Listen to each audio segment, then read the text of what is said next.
Assalamualaikum warahmatullahi wabarakatuh. Saya Farida, mahasiswa PPG Prajabatan 2023 gelombang 1, jurusan Bahasa dan Sastra Indonesia. Dalam mata kuliah Prinsip Pengajaran dan Asesmen, Alur Koneksi Materi, saya akan menjelaskan hubungan prinsip UBD dengan ketercapaian pembelajaran. Sebelum masuk ke pembahasan, saya ingin menanyakan kepada pemirsa, apakah pemirsa masih ingat apa yang dimaksud dengan UBD? UBD atau singkatan dari Understanding by Design merupakan kerangka berpikir sistematis mengenai perencanaan rancangan pembelajaran yang dibuat oleh guru guna mencapai tujuan pembelajaran. Umumnya, seorang guru akan berfokus untuk merencanakan langkah-langkah kegiatan pembelajaran terlebih dahulu.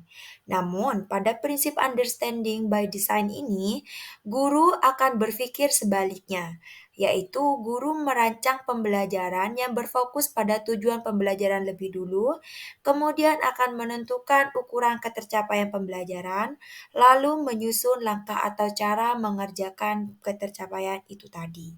Itulah mengapa pada prinsip UBD ini sering disebut juga dengan perencanaan mundur atau backward design.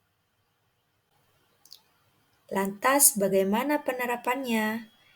Baik, kali ini kita langsung masuk ke pembahasan tahapan-tahapan prinsip UBD dan penerapannya dalam perencanaan pembelajaran. Dalam prinsip UBD, mengenal 3 tahapan pelaksanaan. 3 tahapan pelaksanaan ini sudah tersusun secara sistematis dan tidak bisa dibolak-balik atau ditukar-tukar. Yang pertama, menentukan tujuan. Tujuan pembelajaran menyatakan pencapaian jangka panjang yang harus mampu dicapai oleh peserta didik, berupa pengetahuan, keterampilan, dan juga sikap. Kemudian yang kedua, menentukan asesmen. Asesmen adalah proses pengumpulan dan pengolahan informasi untuk mengetahui kebutuhan belajar, perkembangan, dan capaian hasil belajar peserta didik.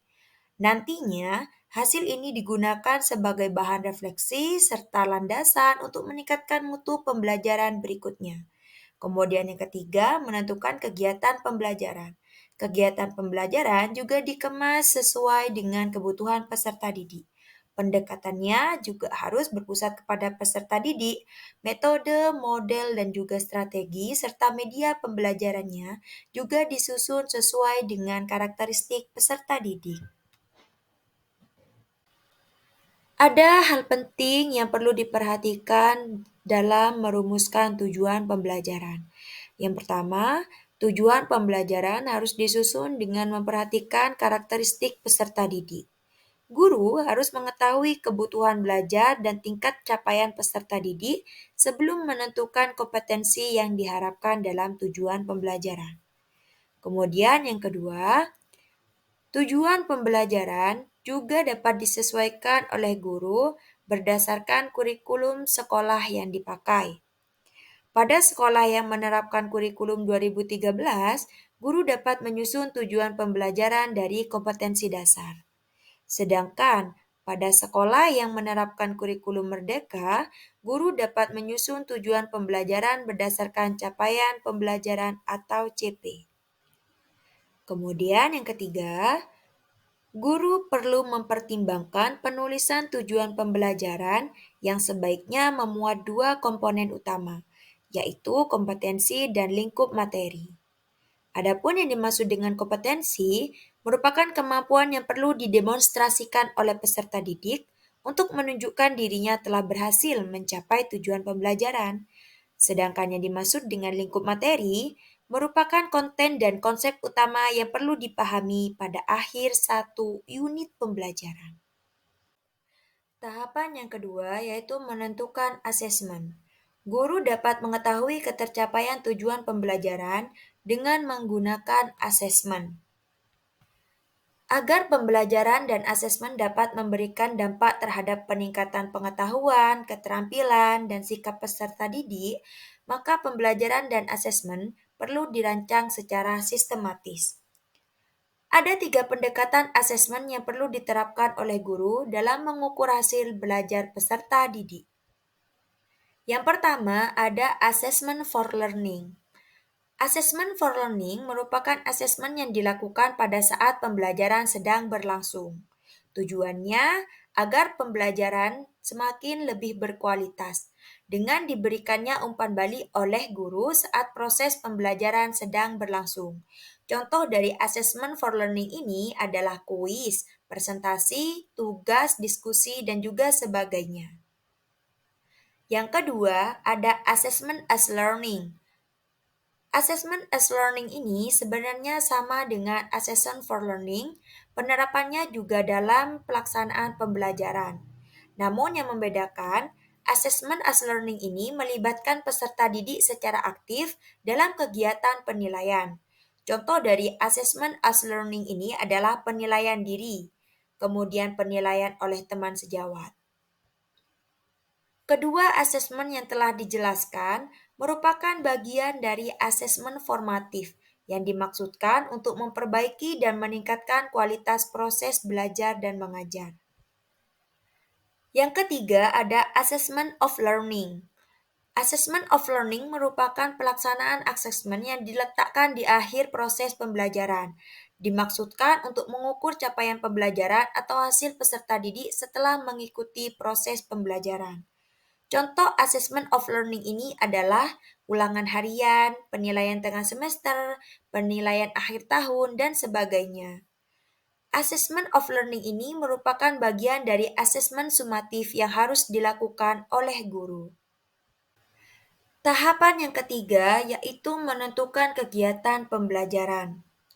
Setelah menentukan tujuan pembelajaran dan asesmen yang telah ditentukan di awal, maka guru harus mengemas kegiatan pembelajaran yang berpihak kepada peserta didik.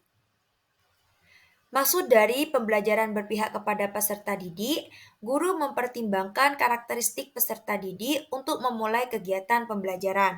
Oleh karena itu, guru dianjurkan untuk melakukan asesmen diagnostik terhadap peserta didik untuk mengetahui gaya belajar, minat, kesiapan, serta kemampuan peserta didik. Dengan begitu, guru dapat memetakan kelas sesuai dengan karakteristik peserta didik.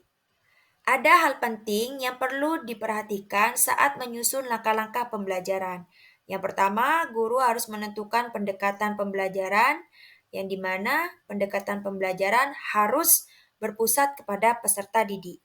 Kemudian metode pembelajaran yang juga harus berpartisipasi aktif kepada peserta didik, model pembelajaran yang sesuai dengan materi, dan juga memancing peserta didik untuk aktif dalam pembelajaran, serta media pembelajaran yang inovatif dan juga kreatif.